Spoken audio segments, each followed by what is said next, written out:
નમસ્કાર. દરેક વાલી પોતાના બાળકના ઉજ્જવળ ભવિષ્યનું સપનું જોતા હોય છે, બરાબર ને? તો જો આપણું બાળક અત્યારે ધોરણ 5માં ભણી રહ્યું હોય તો ગુજરાત CET 2026 એમના માટે એક જબરજસ્ત તક લઈને આવ્યું છે. ચાલો આજે આપણે આ તક વિશે વિગતવાર સમજીએ. જુઓ, આને ખાલી એક પરીક્ષા ગણવાની ભૂલ ના કરતા. આ તો એક એવી ચાવી છે જે ધોરણ 6થી જ ગુજરાતની કેટલીક શ્રેષ્ઠ શાળાઓના દરવાજા ખોલી શકે છે. મતલબ કે અહીંથી જ એક એવા મજબૂત શૈક્ષણિક પાયાની શરૂઆત થાય છે જે આખા ભવિષ્યને એક નવી દિશા આપી શકે છે. તો સવાલ એ છે કે આ પરીક્ષા પાસ કરવાથી મળે શું? અહીં વાત ખાલી સારા શિક્ષણની નથી. જરા વિચારો. ગુજરાતની નામાંકિત રેસિડેન્શિયલ સ્કૂલોમાં એડમિશન, જ્યાં ભણવા માટે એકદમ જોરદાર માહોલ મળે. અને એટલું જ નહીં, મુખ્યમંત્રી જ્ઞાન સેતુ જેવી સ્કોલરશિપ પણ મળે છે. એટલે કે આર્થિક ચિંતામાંથી મુક્તિ. વિદ્યાર્થી બસ પોતાના ભણતર પર જ ફોકસ કરી શકે. આનાથી વધુ સારું શું હોઈ શકે? ઓકે, તો આ બધા ફાયદા જાણ્યા પછી મનમાં પહેલો સવાલ એ જ આવે કે આ પરીક્ષા આપી કોણ શકે? ચલો હવે એની યોગ્યતા વિશે વાત કરીએ. એકદમ સરળ શબ્દોમાં કહીએ તો CET એટલે ધોરણ 5 પાસ કર્યા પછી ખાસ પ્રકારની શાળાઓમાં એડમિશન મેળવવા માટેની એક કોમ્પિટિટિવ એક્ઝામ. હવે આ મુદ્દો જરા ધ્યાનથી સમજવા જેવો છે. યોગ્યતાનો આધાર બાળક અત્યારે કઈ શાળામાં ભણે છે તેના પર છે. જો બાળક સરકારી કે ગ્રાન્ટેડ શાળામાં હોય તો તેમના માટે બધા જ દરવાજા ખુલ્લા છે. જ્ઞાનશક્તિ શાળાઓ, જ્ઞાન સેતુ સ્કોલરશિપ, બધું જ. પણ જો બાળક પ્રાઇવેટ સ્કૂલમાં ભણતો હોય તો એ રક્ષાશક્તિ શાળાઓમાં એડમિશન માટે એપ્લાય કરી શકે છે. આ રક્ષાશક્તિ શાળાઓ ખબર છે, સૈનિક સ્કૂલ જેવી હોય છે, જ્યાં શિસ્ત અને દેશ સેવા માટેનો પાયો તૈયાર થાય છે. અને હા, પ્રાઇવેટ સ્કૂલના વિદ્યાર્થીઓ માટે આમાં 25% સીટો રિઝર્વ્ડ પણ છે. ચાલો, યોગ્યતાની વાત તો ક્લિયર થઈ ગઈ.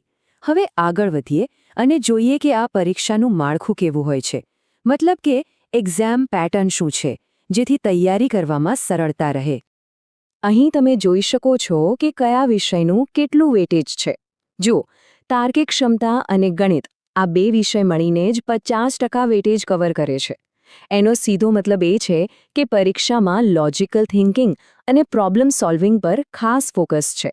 અને હા, ચિંતા કરવાની જરૂર નથી, આખો સિલેબસ ધોરણ 5ના અભ્યાસક્રમ પર જ આધારિત હશે. એને થોડું વધુ ડિટેલમાં જોઈએ. તાર્કિક ક્ષમતા અને ગણિતના 30-30 સવાલ, પર્યાવરણ, ગુજરાતી અને અંગ્રેજી કે હિન્દીના 20-20 સવાલ. આમ ટોટલ 120 સવાલ અને 120 માર્ક્સ. સિમ્પલ, એક સવાલનો 1 માર્ક. અને આ એક બહુ જ અગત્યની વાત છે. આ પરીક્ષા ગોખણપટ્ટીને સપોર્ટ નથી કરતી.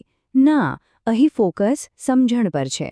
નવી નેશનલ એજ્યુકેશન પોલિસીને ધ્યાનમાં રાખીને લગભગ 30% સવાલો એવા હશે જે બાળકની વિચારવાની શક્તિ, એની સમજણ અને કોન્સેપ્ટ કેટલા ક્લિયર છે એ ચકાસશે. આ ખરેખર એક ગેમ ચેન્જર છે.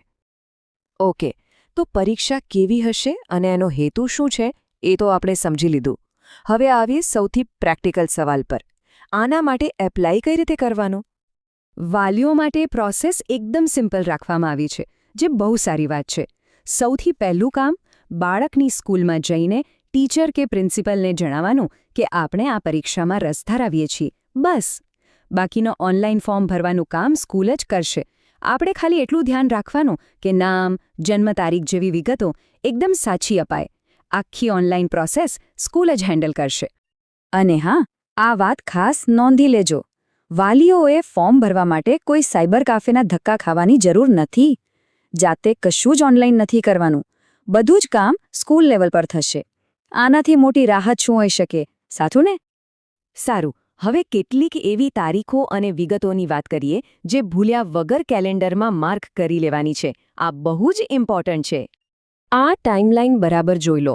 ફોર્મ ભરવાની શરૂઆત થશે 2 ડિસેમ્બરથી અને છેલ્લી તારીખ છે 15 ડિસેમ્બર. મતલબ કે હાથમાં માંડ 2 અઠવાડિયા જેવો સમય છે. આ તારીખ ચૂકાઈ નહીં એનું ખાસ ધ્યાન રાખવું પડશે. પરીક્ષા 31 જાન્યુઆરી 2026 શનિવારે લેવાશે. અને હવે એક બહુ જ સારા સમાચાર. આ પરીક્ષા આપવા માટેની ફી કેટલી છે? 0. જી હા, 1 પણ રૂપિયો ફી નથી. આ તક દરેક યોગ્ય વિદ્યાર્થી માટે એકદમ ફ્રી છે. આપણે આગળ વાત કરી એમ પરીક્ષામાં ટોટલ 120 સવાલ હશે અને બધા જ મલ્ટિપલ ચોઇસ ક્વેશ્ચન્સ એટલે કે MCQ ફોર્મેટમાં. અને આ 120 સવાલ સોલ્વ કરવા માટે સમય મળશે પૂરી 150 મિનિટ એટલે કે અઢી કલાક, જે ખરેખર સારો એવો સમય છે. હવે જતાં કેટલીક છેલ્લી પણ ખૂબ જ અગત્યની વાતો. યાદ રાખજો, ફોર્મ અંગ્રેજીમાં ભરાશે. મોબાઈલ નંબર એવો જ આપવાનો જે ચાલુ હોય, કારણ કે બધી જ અપડેટ્સ એના પર આવશે.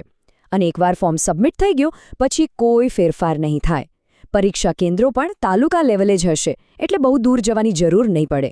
અને hall ticket online sebexam.org website પરથી ડાઉનલોડ કરવાની રહેશે. તો આ બધી માહિતી પછી સવાલ એ છે કે શું આપણું બાળક આ સુવર્ણ તક માટે તૈયાર છે? કારણ કે આ એમના ભવિષ્ય માટે એક મોટો ટર્નિંગ પોઈન્ટ સાબિત થઈ શકે છે. તો હવે વિચારવાનું નથી. સૌથી પહેલું અને સૌથી જરૂરી કામ છે આજે જ બાળકની શાળાનો સંપર્ક કરવો. ફરીથી યાદ કરાવું, 15 ડિસેમ્બર છેલ્લી તારીખ છે. આ તકને હાથમાંથી જવા ન દેવાય.